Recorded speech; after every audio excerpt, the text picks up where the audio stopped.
Hi there, it's Dr. Noseworthy. We're now doing lesson 2 or part 2 of our blood sugar and adrenal series. Today we're going to be focusing on reactive hypoglycemia, or the low end of the blood sugar spectrum. Now, if you're listening to this theoretically, we've already given you instructions or identified that you have a reactive hypoglycemia pattern, but you may be watching this video ahead of your initial report of findings, which is okay.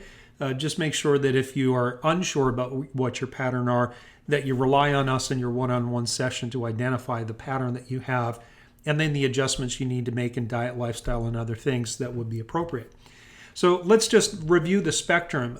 If you haven't watched part 1 of this series, it's just really going over the basics and the fundamentals of blood sugar control, regardless of which type of pattern you have.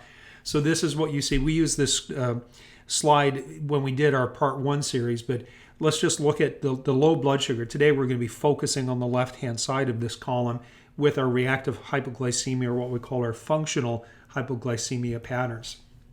So here are the core 4 concepts that we're going to be going through today. We're going to revisit blood sugar control just in case you forget from the first lesson, or if you haven't gotten to that one yet and you jumped ahead to this particular video.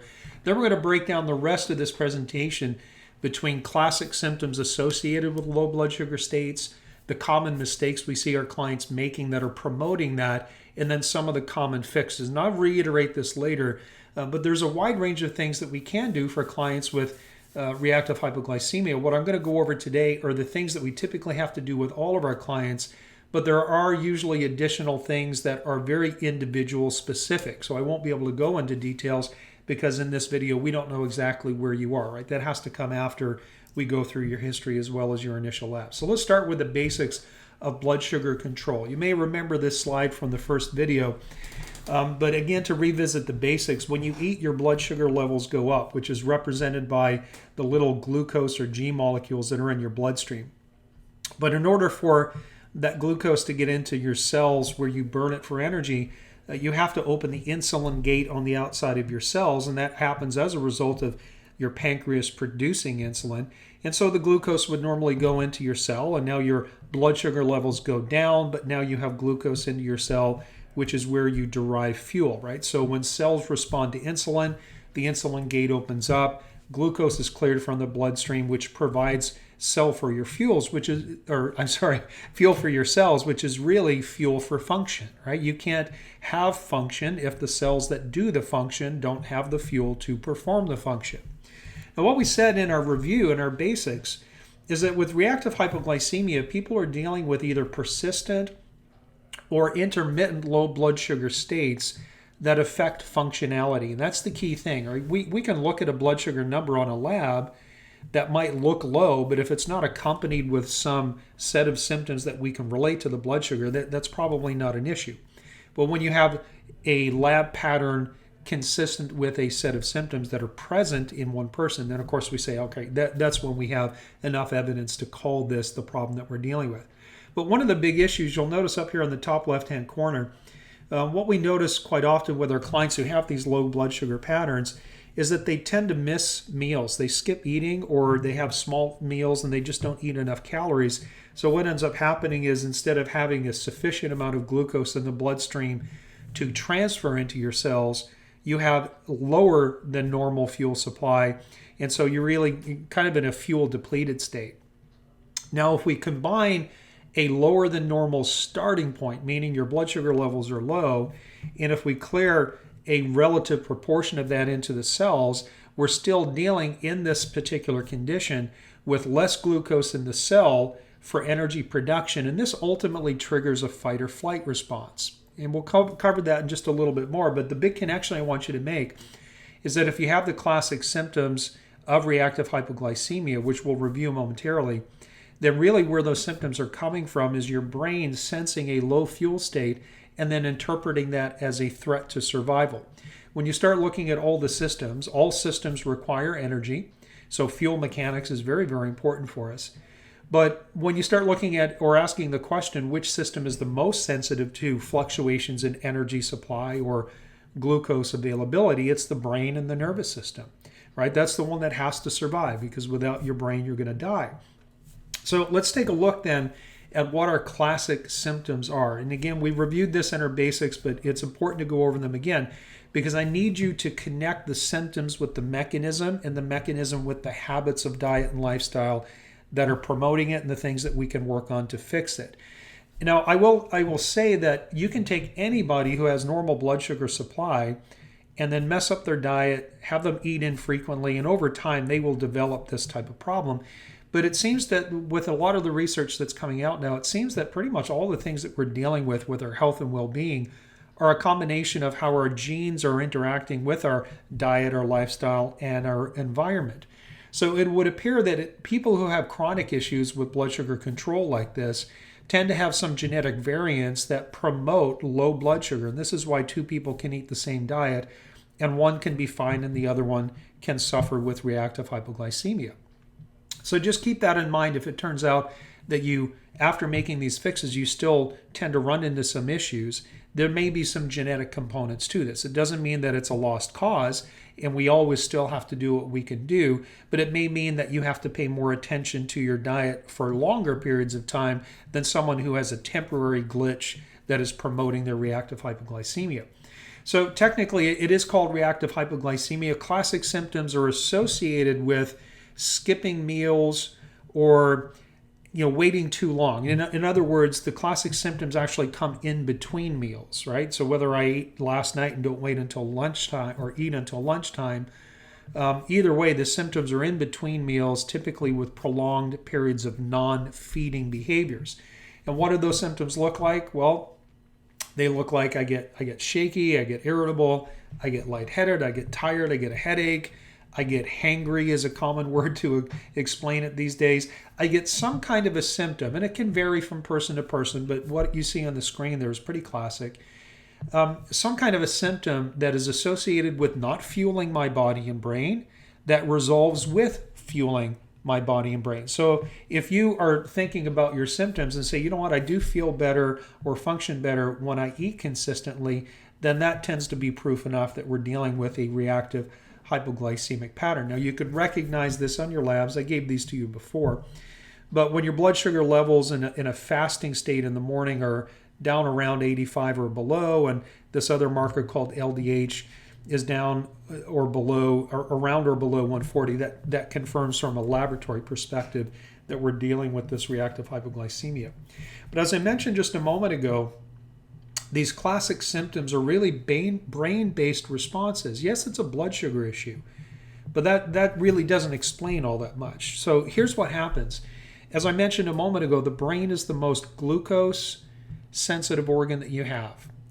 And so when it senses a low fuel state, in fact, up in the part of the brain called the hypothalamus and the pituitary, which you may have heard of before, these are actually hormonal glands up in the brain.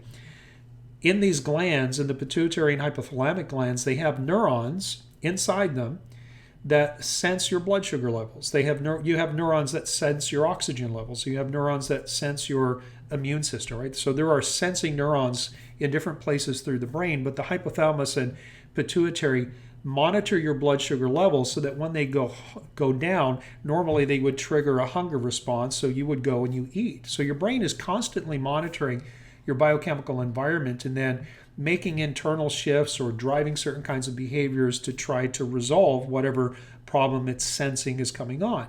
So when the brain senses that the fuel is low, normally what happens is it sends a signal into your hypothalamus to trigger your hunger neurons, and that generates a hunger process, and then you go and you eat and you fuel your body. Well, for some people that doesn't work. Right? What we see with blood sugar issues is we see both hunger and satiety or satisfaction signals don't work. So some people are hungry all the time and they never know they're full. Some people are never hungry and therefore never get the signal to go eat. And that's probably the more common manifestation in reactive hypoglycemia, is that people don't know when they're hungry, and then they don't know it's time to eat until they lose function, until they get tired or lightheaded or have a migraine or get irritable or some other kind of symptom. So we do have clients that are actually using loss of function rather than hunger as the sign that it's time to go eat something. And we need to make sure that we get away from that if that actually is what's happening. is happening. But let's go back to the mechanism again. Brain is ultimately the most glucose sensitive organ that we have. When it senses a drop in blood sugar, it will typically send a hunger signal that will drive you to go eat something. But if that doesn't happen and you don't fuel yourself for a sufficient period of time, then your brain is going to tap into the backup system, which is actually tapping into the adrenal glands. So when the brain senses this low fuel state and it interprets it as a threat to survival, a signal goes out to the adrenals, and you either get a little bit of cortisol and adrenaline, or you get a whole big bunch of cortisol and adrenaline. And there's several variables that determine how much of a response the adrenals give you. But ultimately, a pulse or a dumping of cortisol and adrenaline leads to some variant of a fight or flight response, which is the kind of survival response that we typically associate with high amounts or very acutely stressful situations. The key thing to remember here is that if you're having these hypoglycemic events, these low blood sugar events, and you don't feel well, and then you eat and you feel better, you are proving to yourself every time that happens that your brain is starting to freak out and you're generating chronic stress responses, right? That's where it's coming from. Now, we also talked about in our last general introduction or principles about the different impacts of blood sugar. And I just want to review those very quickly, because it's not just the brain that gets affected with these low blood sugar periods, but it's about energy production. It fires the adrenal responses, but we see a huge connection between blood sugar control and sleep patterns. And one of the most common things, and it's not always 100%, when I make these statements, if I say in general, it means that that's the rule, but there are exceptions. In general, people with reactive hypoglycemia have one of two issues. Now, let's call it three. They either have difficulty falling asleep, or they have difficulty staying asleep, which is probably the most common manifestation. I fall asleep, but I keep waking up. Or they sleep throughout the night and they wake up and they feel unrested. Now, there is some correlation here also with adrenal dysfunction, because we have to throw cortisol into the mixture when we're dealing with sleep pattern disruptions.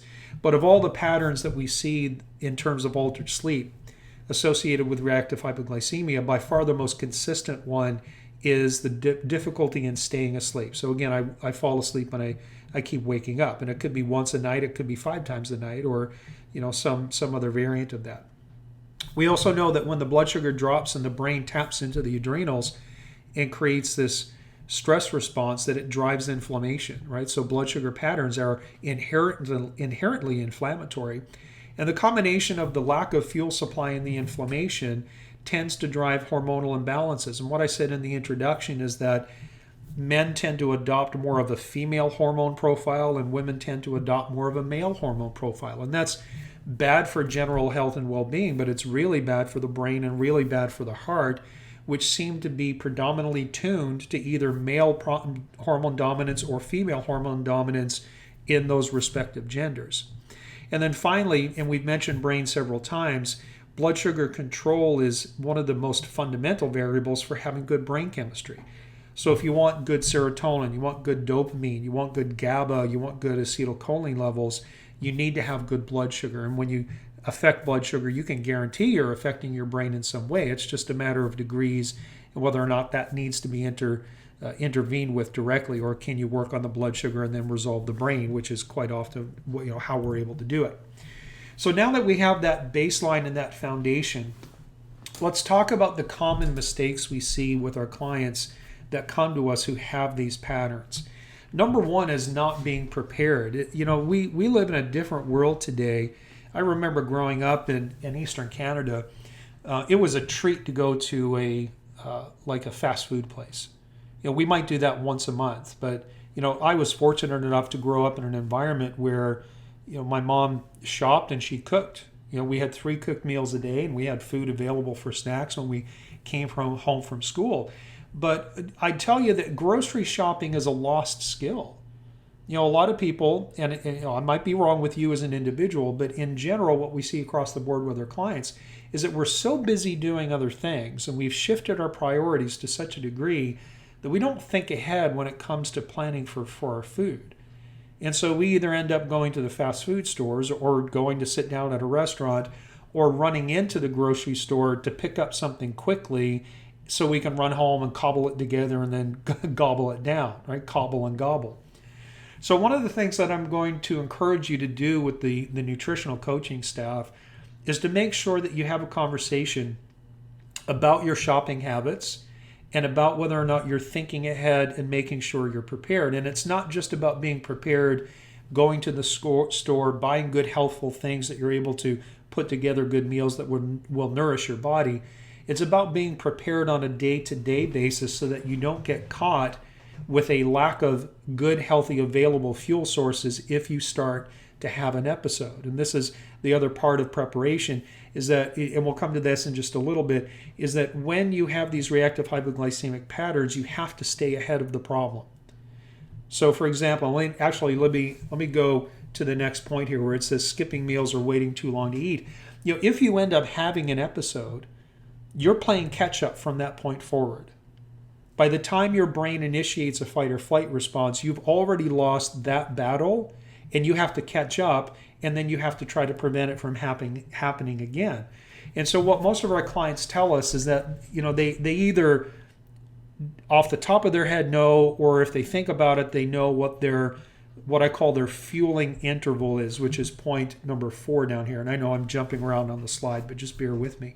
Your fueling interval is that time frame where if you go too long, if you get to that point, you're going to have a crash. You're going to have an episode, and you're going to start expressing symptoms of your brain tapping into your adrenals and firing off these stress responses.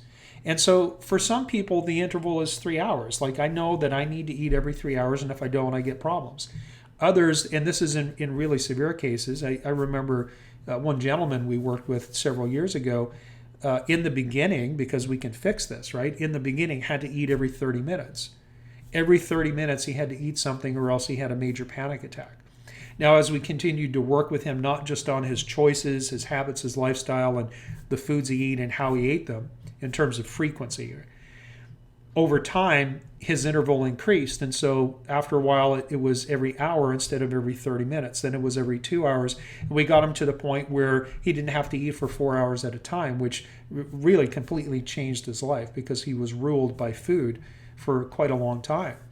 So let me go back up to the top. Not being prepared is a big mistake, right? And it's two things. It's about being prepared on a week-to-week basis. As you go into the grocery store, what are you choosing to buy? Are you going in with a plan, or are you going in ad hoc and just picking stuff off the shelf because you need something right now, right? That would be a mistake to continue doing that if you are.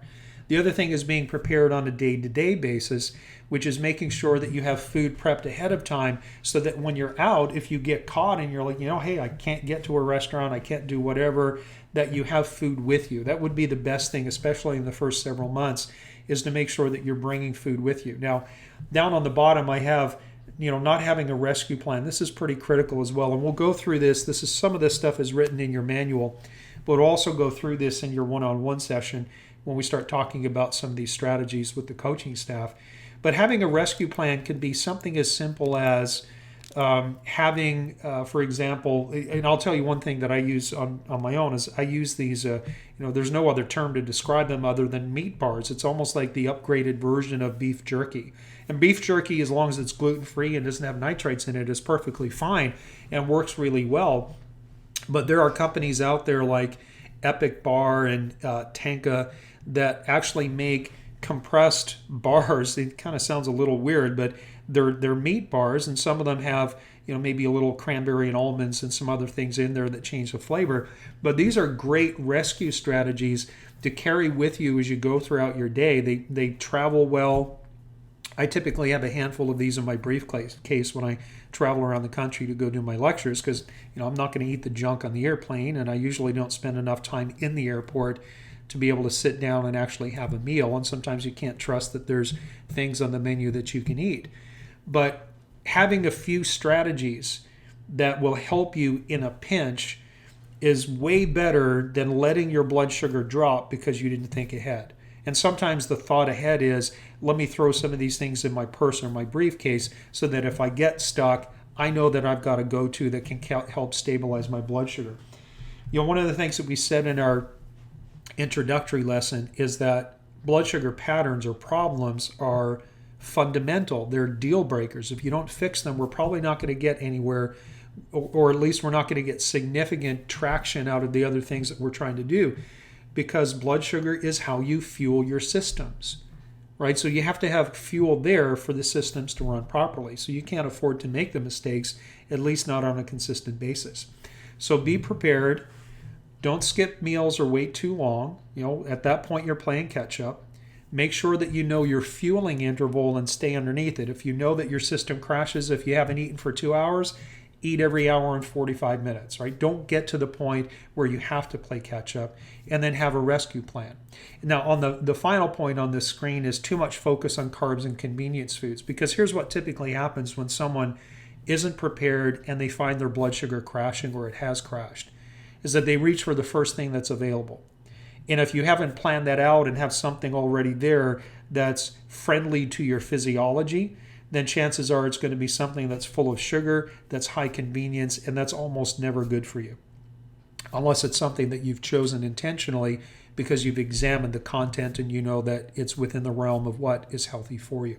Right? So those are the mistakes that you need to not make to be successful here. Now, you may have a problem with one of them. You may have a problem with all of them. That's part of our staff to help you figure out where the issues are and help you strategize on how to control those things.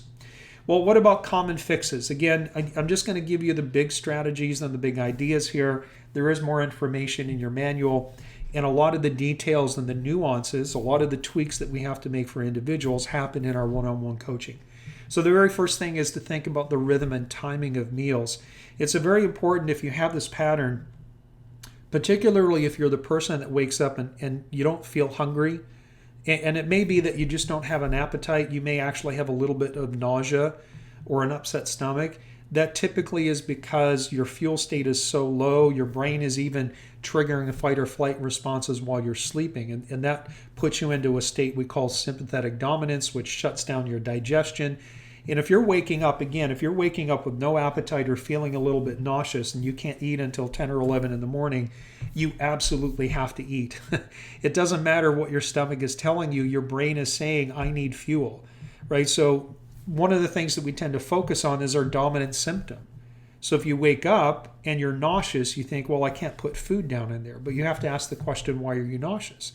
Now, if you're nauseous because you picked up, food poisoning, that's one thing.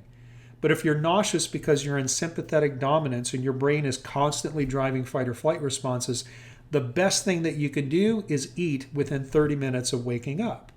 Now, there are different strategies. You can, preferably it will be whole food. And honestly, the best thing would be some lean protein like a chicken breast and some vegetables, right? You got to get away from the standard American fare of cereal and milk and toast and, things that would otherwise be part of a normal American breakfast.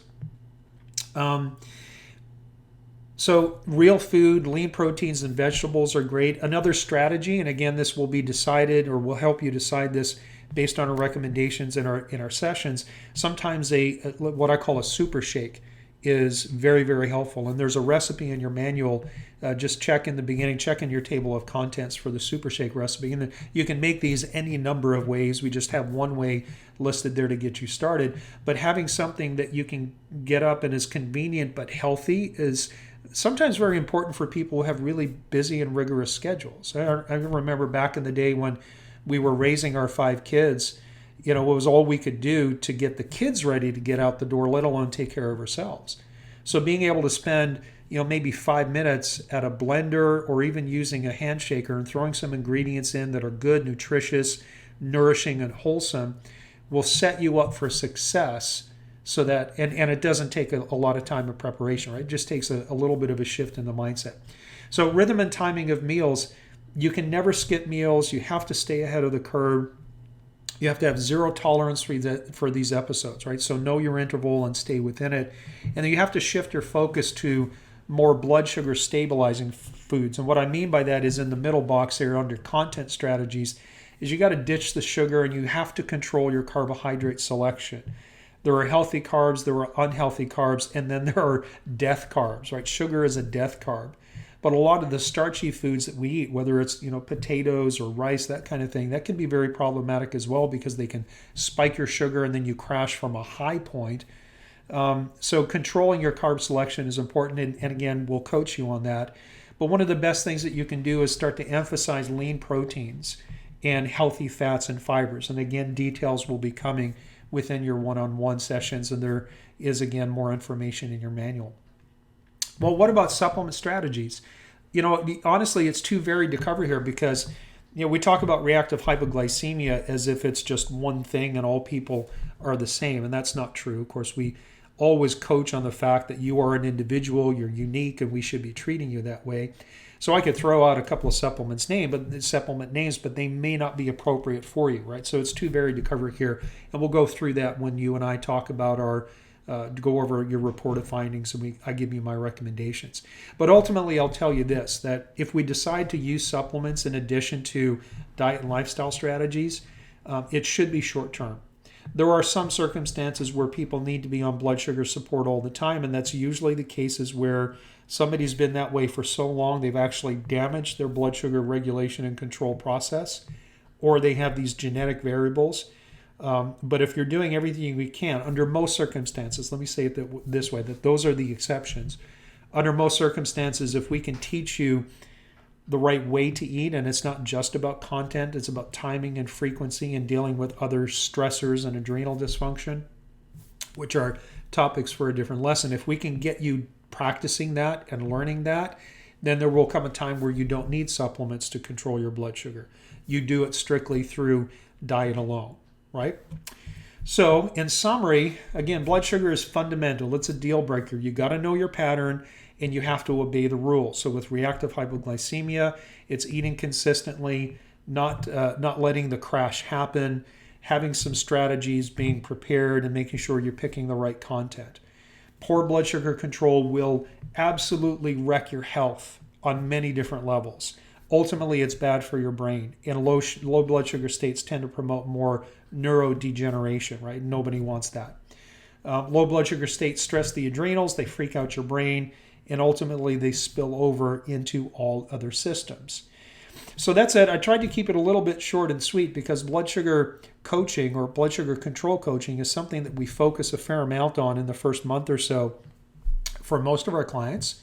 And again, if you're listening to this, I'm assuming that you have the reactive hypoglycemia pattern. Perhaps you've watched ahead again, which is okay. We always appreciate clients that are motivated to learn and they're accessing the information. So make sure that we follow through with the one-on-one coaching. Thanks for paying attention. We'll talk to you again soon. Take care.